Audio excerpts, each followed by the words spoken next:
The Cleveland Browns return to the practice fields today at the Greenbrier in West Virginia for day 4 of 2023 training camp. We got deeper into some 11-on-11s. We got some red zone 7-on-7s. Browns amped it up here a little bit today with a day off tomorrow before returning to the fields on Thursday. Your latest Locked On Browns starts now. You are Locked On Browns, your daily Cleveland Browns podcast. Part of the Locked On Podcast Network. Your team every day.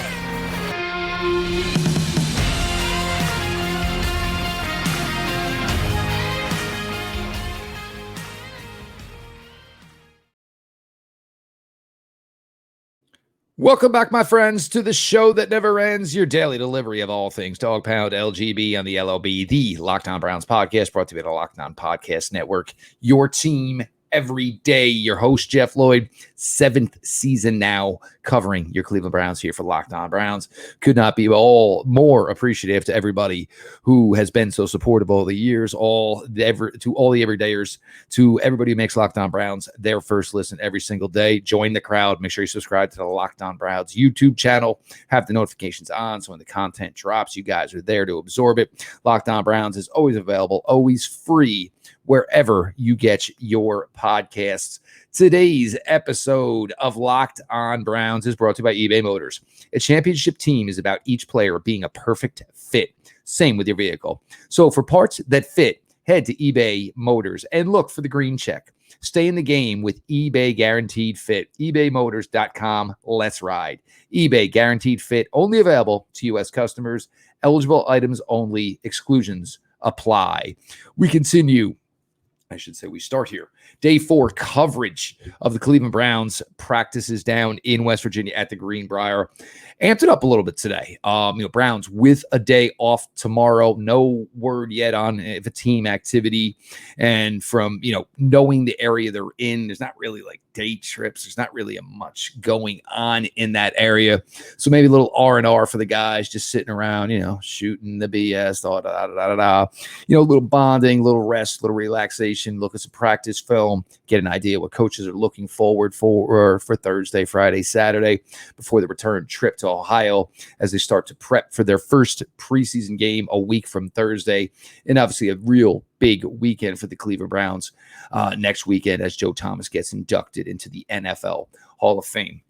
Like I said, did go some 11-on-11 for the defense, and this is good. We've talked about this, and we've mentioned the importance that the defense can get out of the gate right. It is a big, big onslaught of games to begin this season. And ideally, you wouldn't, and granted, you don't know when the schedule is coming, obviously. But the Browns, with so much newness on defense, a whole bunch of new players on the defensive line, new players in the secondary, obviously, as well, a new defensive boss and defense coordinator, Jim Schwartz. It's paramount that this defense gets going right. First play of 11-on-11s today, they get a sack. Couple of huge pass breakups to the goal line 7-on-7 drill today. And the defense certainly won more than they lost today. So that's a good sign. Some good efforts. Thomas Graham with a pass deflection.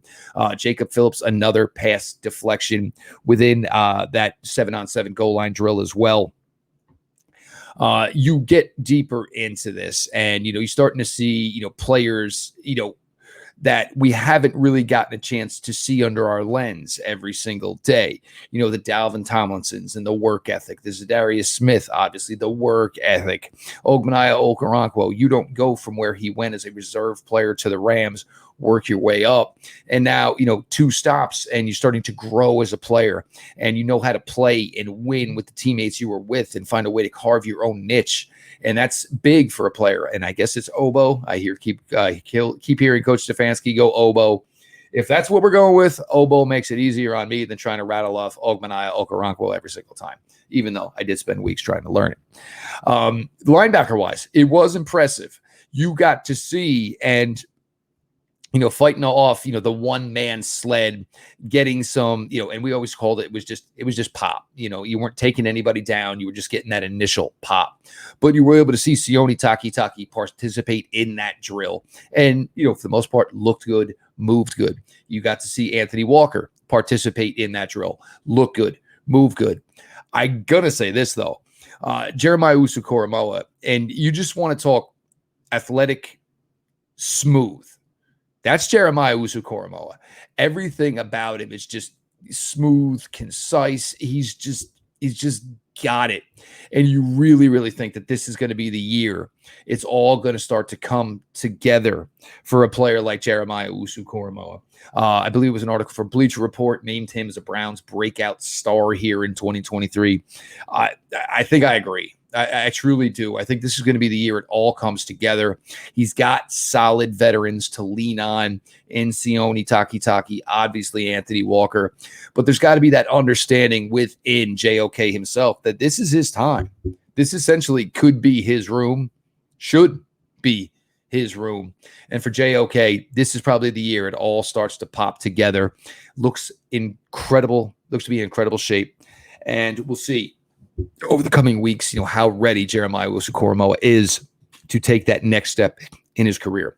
Another player for the Browns that was really impressive today, and obviously was impressive all of last season, was impressive during the summer last year. I still remember, when the Browns did the group practices with the Philadelphia Eagles, having some contacts, some friends within the Eagles organization, sending me a text message, this guy's killing us. You guys absolutely stole this kid.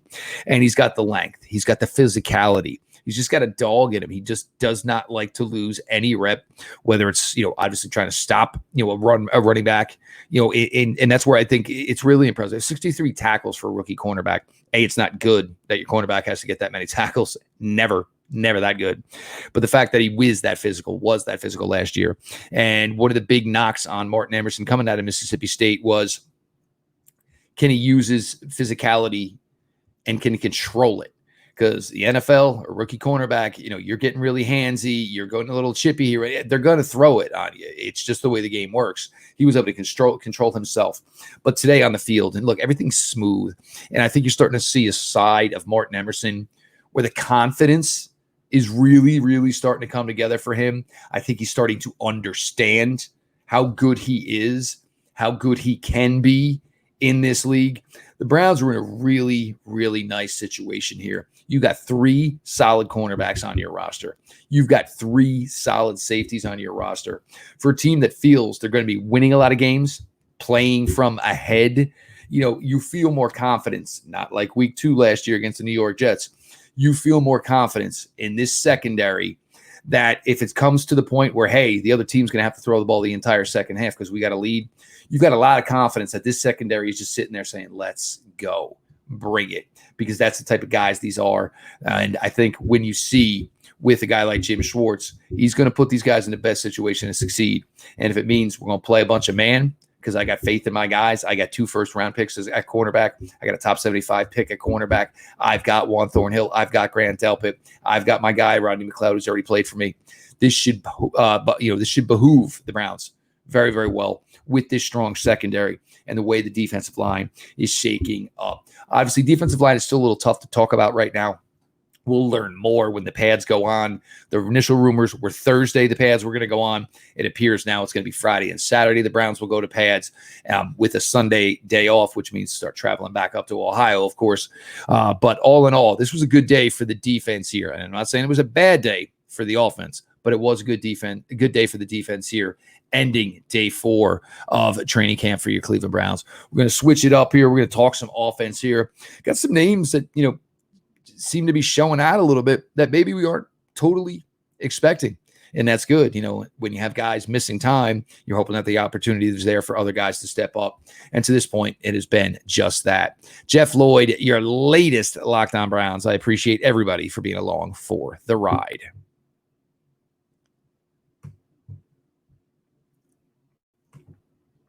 This episode is sponsored by BetterHelp. Sometimes in life, we're faced with tough choices, and the path forward isn't always clear. Look, most of my entire life, any decision I had to make, I had a father who was fantastic, and I was able to lean on him.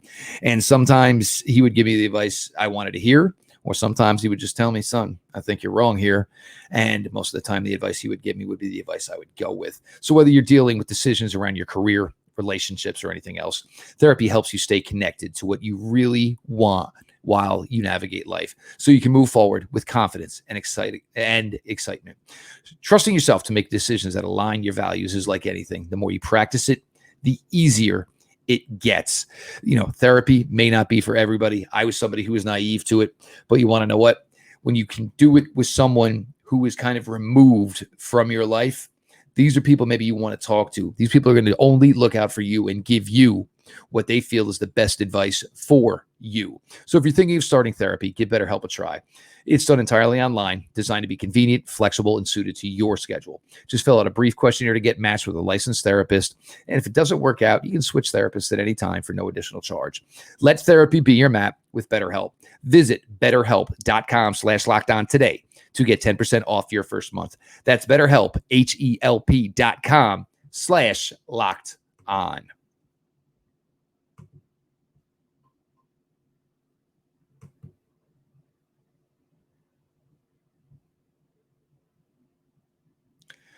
Your latest Locked On Browns, your host, Jeff Lloyd. Again, 7 seasons now here with the Locked On Browns podcast. Absolutely love every moment of it. Could not be more thankful for the fan base, the following, the everydayers who make Locked On Browns their first listen. Join the everyday crowd. Subscribe to the Locked On Browns YouTube channel. Notifications on, of course, so when it drops, you guys are there to consume it. Audio-wise, Locked On Browns is available always and free wherever you get your podcasts. The Browns finished up day 4 of the 2023 training camp today. And we did highlight the defense, obviously. 11 on 11, 7 on 7 red zones. David Bell, and again, people, guys, David Bell's going to be a part of this wide receiver room again. Okay. David Bell with a red zone touchdown reception today. Elijah Moore. Okay. Elijah Moore was good today. Elijah Moore was good yesterday. Elijah Moore is just good. I hope you guys are ready. And, we'll get to this in segment 3, but obviously, he's already got a big fan of his own within this Cleveland Browns clubhouse. But you got to see some names, and here's an interesting one. And, this may be something the Browns could explore. This may not be something the Browns could explore. But Daylen Baldwin. And now, if everybody remembers, Daylen Baldwin played pretty well for the Browns last year in the preseason. Daylen Baldwin, we never really saw him again. And then all of a sudden, December, I remember the game well. It was a nasty day sitting here. And all of a sudden, Deshaun Watson completes 2 passes in a row. It's, of all people, Daylen Baldwin. Go figure. And never saw Daylen Baldwin again pretty much for the 2022 season. But here he is this year. And Browns finding a way to get the ball, to him. Him and Deshaun Watson, it's always this thing. There's no sense to it. There's no rhyme or reason to it. Some quarterback and a wide receiver, they just click. And, the wide receiver sees everything perfectly. The quarterback just has this perfect understanding that if he puts the ball in this spot, he knows this guy. And there's that kind of chemistry there between Deshaun Watson and Daylen Baldwin. And look, there may not be a shot for a Daylen Baldwin on this roster. He's in a really, really tough spot. But you never know, and you don't. And the body size of Daylen Baldwin, if you wanted to put a couple extra pounds on him and, maybe have another Harrison Bryant type, that certainly could be something to explore. But Daylen Baldwin's making a name for himself. The guy just continues to catch the ball every time it's thrown to him. He's not a flashy athlete. He's not super fast, not super quick, not super yoked up, none of these things. But he just knows how to get open. And when the ball is there, he catches it. It's simplicity. And Daylen Baldwin seems to thrive in that. A couple of big catches for David Njoku today. One off of a boot, one off of a crosser, and basically able to, jump up with just the God-given ability that he has. And then, just take off and run down the field like a crazy man. Because any athletic attribute there is, you name it, David Njoku possesses it. And, I know everybody's always, the money versus the production. And if you factor in the time he missed last year, the production was not that bad. Look, he's not Travis Kelce. He's not exactly a bum either. David Njoku is a top 10 tight end in the NFL with an opportunity to be a top 5 tight end in the NFL as well. Nobody really seems to be talking much about Donovan Peoples-Jones. And I think we've just reached the point that Donovan's just a good player, kind of like Steady Eddie. You know what you're getting from him. I think as he just grows and grows confidence-wise, you just see more from him, that you get this feel, you get this, understanding that this has really, really been one of the better draft picks of the Barry Stefanski regime. He just goes out, gets it done, knows what he has to do. Obviously, really, really tough spot here as he's playing for his NFL future. Whether it would be in Cleveland, whether it might not be in Cleveland, trying to earn himself back a ton of money that he did not get by falling to round 6 in the NFL draft. And, thanks to Jim Harbaugh at Michigan. Thanks again, Jim. Did a great job with him. 5-star athlete, couldn't find a way to develop him. But the Browns have found a way to do that. They have found a way to develop Donovan Peoples-Jones into a really, really solid young wide receiver in the NFL, and it's really, really been fun to see. The Jerome Ford talk just continues to grow in positivity. I don't know if the Browns are trying to mask it or they're dead serious. And again, I'll mention it. I mentioned it yesterday. You're not seeing him involved in taking kick returns, which means they probably feel there's a clear path for him to get this running back 2-number job. There is 130, 160 possible touches for a player like Jerome Ford, factoring in what Dearness got last year, factoring in obviously what Kareem Hunt got last year. Opportunity for Jerome Ford, it's there. It seems like they are ready to give it to him. I mean, obviously, I'm sure they have veteran running backs on speed dial, but at this point, Jerome Ford, the opportunity is there for him to basically take this job and seize it for his own and maybe get himself 150 touches this year, because the Browns are going to be in a tricky situation, because as much as you want to get to January 10th and then find out you're making it to the playoffs, you want to make sure there's still something left in Nick Chubb's tank when you do get to the playoffs. And that is, again, and you've seen it, obviously we're seeing a lot of highlights of Nick as a receiver. And I think this is going to be something the Browns are going to pursue, the opportunity to get the ball in the hands of Nick Chubb more often without basically the wear and tear, without getting beat up by big 300-pounders. If you can get Nick in an area where it's Nick versus linebackers, Nick versus defensive backs, should save a lot of damage and just straight up getting beaten up that he would be by getting 300 carries. For Nick Chubb to get 300 carries in a regular season, it may lead to a strong Browns regular season, but it makes you wonder what exactly Nick Chubb is going to have to be able to give you as the regular season winds down and you start looking towards the playoffs. So certainly things to watch for there. But offensively, with Anthony Schwartz, a spectator, Marquise Goodwin is a spectator, and of course, Amari Cooper still a spectator. We'll see what happens, because right here with the day off tomorrow, even if anybody you thought was ready to go today, why run him today?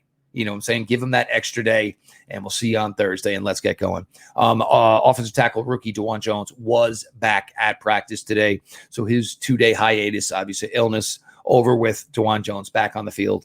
And I assume we're going to hear a little bit more about him in the coming days, and we'll probably see a bunch of DeJuan Jones playing left tackle in the Hall of Fame game. We're going to get into our closing segment here. Some thoughts, special teams thoughts a little bit here, the importance of going to pads.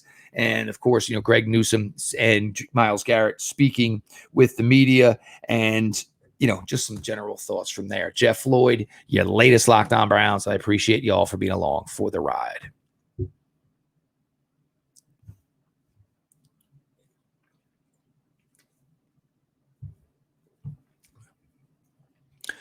Once again, back your segment 3 of today's Locked On Browns. It's been a great week thus far. If you haven't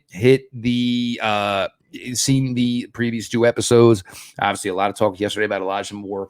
The day before, a lot of talk about Saturday, Sunday, the Browns beginning the 2023 journey down at the Greenbrier in West Virginia. So make sure you check all those episodes out for me.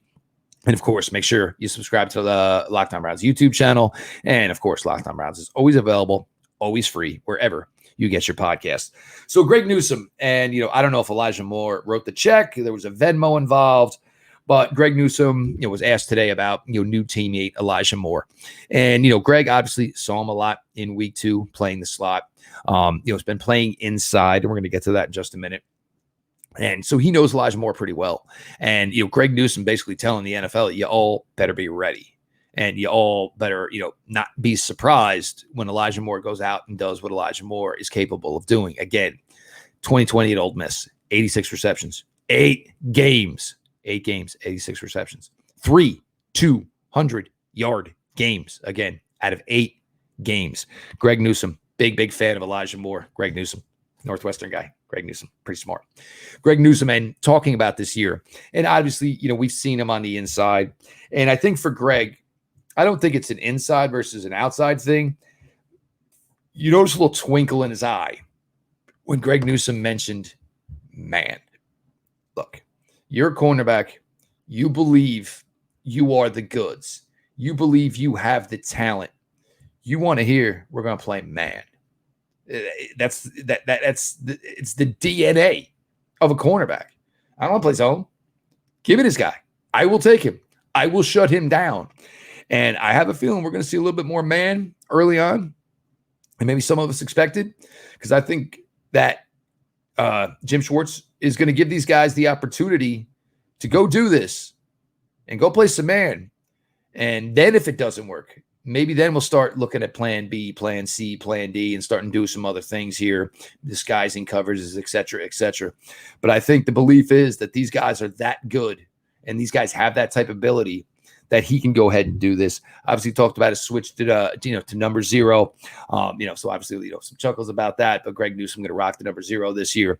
Greg Newsome seems to be in a really, really good place. And I don't think he was ever in a bad place. I think some people took some social media stuff and kind of ran the wrong way with it, like they always tend to do. Greg Newsome, good player, focused, seems really, really ready to go. Myles Garrett, and I hate that he was asked. I do. Oh, hey, did you happen to see what Malik Jackson said? Because we all know Myles. Myles is, he's not looking for confrontation. He never wants to make anything more than it is. And, didn't really, pay much mind to it. This is what Myles Garrett does. But you do see that Myles is excited to play in this defense. And it may be Jim Schwartz, and I'm sure there is a whole lot of very excited to play for new defensive coordinator Jim Schwartz.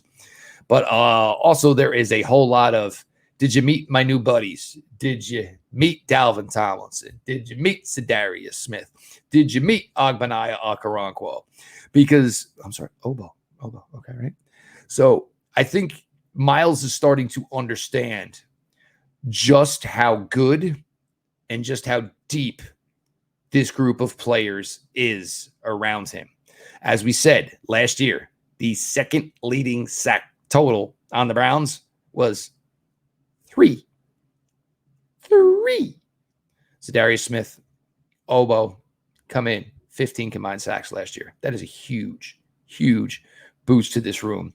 And Myles Garrett with almost a little bit of a Cheshire cat type of grin, understanding he's got a lot of help this year and a lot of guys that are willing to help basically carry the load, as opposed to years past where we would see Myles by the beginning of the fourth quarter almost wondering whether or not we were going to put an oxygen tank on him for the next rep, because so much was asked of this young man.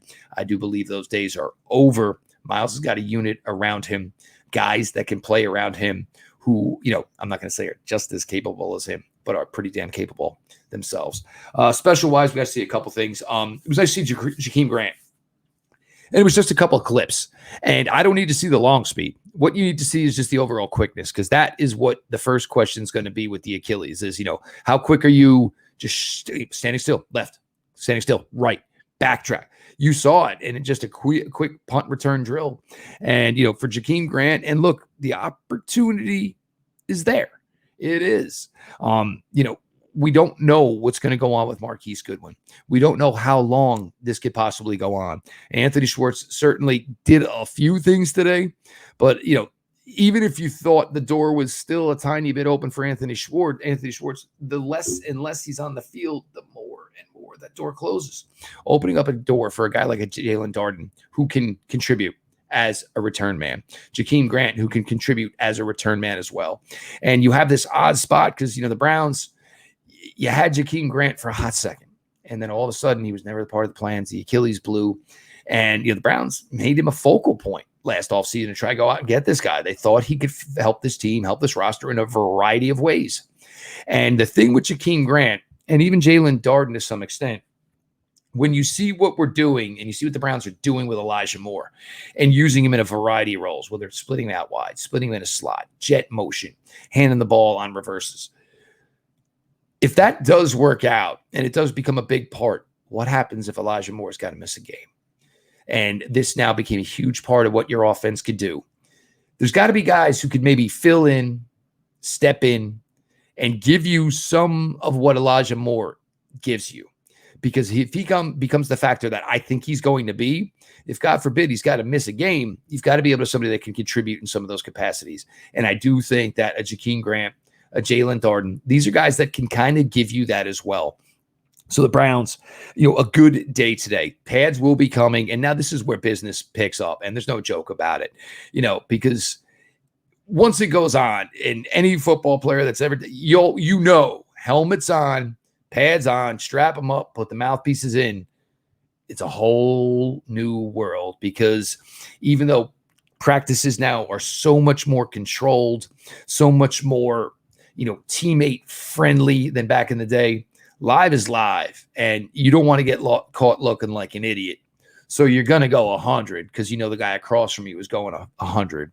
And this is where necessarily you start to basically separate, the men from the boys. So we'll find out if it's Thursday. We'll see if it's Friday. But the Browns business is about to pick up here as far as padded practices coming later in the week. So again, a good day. The defense, obviously, first day we really got to see, a good amount of the defense, but it's defense is difficult. You need to see it in team. So you got to see some team 11-11. You got to see some red zone 7-on-7 wins for the defense in the 11-11 drills. A lot of wins for the Browns defense in the 7-on-7 red zone drills today. So that was good to see.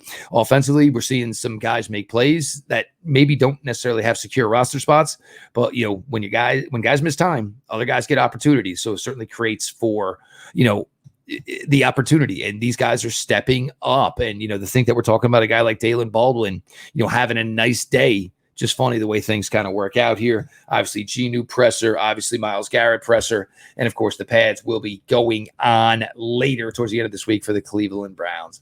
I am Jeff Lloyd, host here at Locked On Browns. Been here 7 seasons now with Locked On Browns. Always appreciative to all of you who make Locked On Browns your first listen. Join the everyday crowd. Make sure you subscribe to the Locked On Browns YouTube channel. Audio Rise, Locked On Browns is always available, always free, wherever you get your podcasts. This has been your daily delivery of all things Dog Pound. LGB on the LOB. Let's go Browns.